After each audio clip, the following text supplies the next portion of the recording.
Hello बच्चों, आइए प्रश्न को देखते हैं।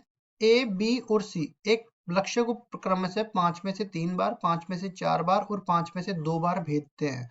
निम्नलिखित घटनाओं की प्रायिकता ज्ञात कीजिए। कम से कम 2 ठीक निशाना लगाते हैं।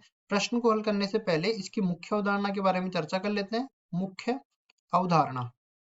मुख्य उदाहरण में देखो, इस तरह से हम लोग बोल देते हैं कि पहले तो हमें पता होना चाहिए कि स्वतंत्र घटनाएं क्या होती है। तो यहाँ पे हम देखने वाले हैं स्वतंत्र घटनाएं। मान लो कि दो घटनाएं जो है स्वतंत्र है, ए और बी, तो उनकी प्रायिकताओं के बीच में ये संबंध होता है कि ए और बी के एक साथ घटित होने की प्रायिकता बराबर हो जाती है ए के घटित होने की प्रायिकता और गुणा में बी के घटित होने की प्रायिकता, इसके बराबर ही हो जाती है। दूसरी चीज हम ये बता देते हैं कि देखो, ए के घटित होने की प्रायिकता और एक के नहीं घटित होने की प्रायिकता का मान एक के बराबर होता है। दोनों का योग जो है एक के बराबर होता है।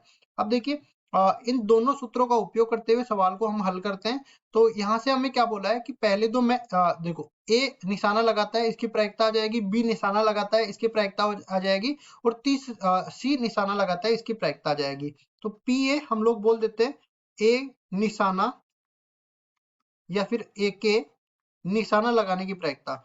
निशाना लगाने की प्रायिकता ये किसके बराबर दे रखी है?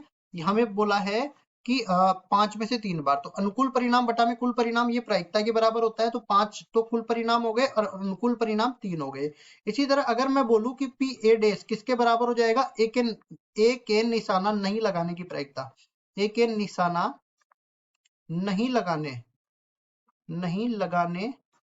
की प्रायिकता ये किसके बराबर हो जाएगी? इसमें इसको एक में से घटा देंगे, क्योंकि ये देखो इन दोनों का योग एक के बराबर है। तो एक माइनस में 3/5 किसके बराबर आ जाएगा? 2/5 के बराबर आ जाएगा। अब इसी तरह हमें पीबी का मान किसके बराबर दे रखा है? मतलब बी के निशाना लगाने की प्रायिकता, दोबारा लिखने की जरूरत नहीं है, समझा दिया है मैंने।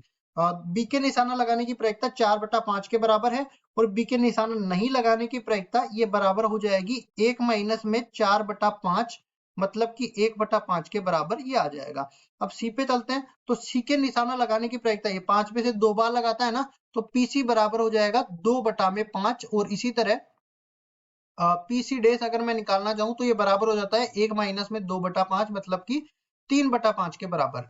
अब हमें प्रायिकता किसकी निकालनी है? कम से कम 2 ठीक निशाना लगाते हैं। तो यहाँ पे सबसे पहले मैं पीएक्स बोल देता हूँ। पीएक्स को मान लेता हूँ कम से कम दो व्यक्ति ठीक निशाना लगाते हैं। ठीक निशाना लगाते हैं, इस तरह से आ जाएगा। अब देखिए, इसके बाद आगे देख लेते हैं।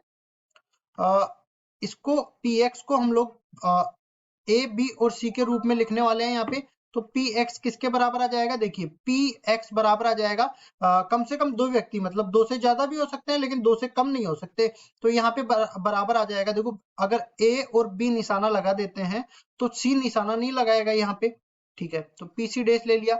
अब उसके बाद ये स्वतंत्र घटनाएं हैं, इसलिए मैं गुणा के रूप में लिख रहा हूँ यहाँ पे। मतलब ए और बी निशाना लगाते हैं और सी निशाना नहीं लगाता है, तो इनको ए बी और सी अलग अलग प्रायिकता निकाल के उनका गुणनफल ले लिया मैंने। उसके बाद देखो, बी और सी मान लो निशाना लगा दिए, तो ए को निशाना नहीं लगाना है। ठीक है, उसके बाद देखो, अब बी को निशाना नहीं लगाना है, तो पी ए गुणा में पी सी आ जाएगा, और गुणा में आ जाएगा पी बी डेज। अब एक हम लोग वो भी ले लेते हैं जब तीनों का निशाना लग जाता है, क्योंकि 2 से ज्यादा भी तो हो सकते हैं। पी ए गुणा में पी बी गुणा में पी सी, इस तरह से आ जाएगा। अब इनका मान हम जो निकाले थे वो यहाँ पे रख देते हैं। तो पी एक्स बराबर आ जाएगा, पी ए का मान कितना दे रखा था? 3/5 के बराबर ये दे रखा था, तो 3/5 यहाँ पे आ जाएगा। फिर पीबी का मान 4/5 के बराबर दे रखा था, तो 4/5 आ जाएगा।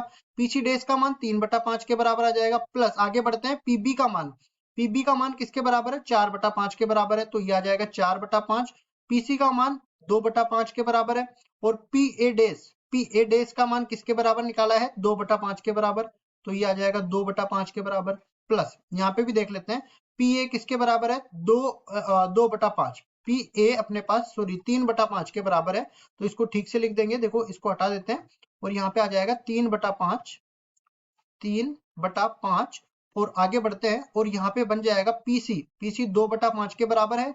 और पीबी डैश क्या निकाल लिया हमने? 1/5 के बराबर। तो ये आ जाएगा 1/5 के बराबर। अब देखो तीनों की प्रायिकता अपने पास आ जाएगी। तो एक तो दे रखी थी 3/5, एक दे रखी थी 4/5 और एक दे रखी थी 2/5। अब इन सबको हल कर देते हैं तो अपने पास कम से कम 2 का निशाना लगाने की प्रायिकता आ जाएगी। तो ये बराबर आ जाएगा। देखो हर तो सब में समान रहेगा, तो सबका जो हर समान है उसको एलसीएम बना लेते हैं 125 के बराबर। 3 चौक 12 36, यहाँ पे 36 आ जाएगा। उसके बाद देखिए इसका अंश हम लोग देख लेते हैं, 4 चौक 16 के बराबर। इसका अगले वाले का अंश देख लेते हैं 6 के बराबर। अगले वाले का अंश 4 दूनी 8 24 के बराबर। तो हम यहाँ पे देख सकते हैं कि 24 और 16 करेंगे तो 40 के बराबर आ जाएगा। और 40 और 42, 40 और 42 82 के बराबर आ गया। और नीचे कितना है 125 के बराबर। तो कम से कम 2 व्यक्तियों का निशाना लग जाता है। इसकी प्रायिकता आ गई 82/125 के बराबर। यही हमारा उत्तर हो जाएगा। आशा करता हूँ ये सवाल आपको समझ में आया होगा। धन्यवाद।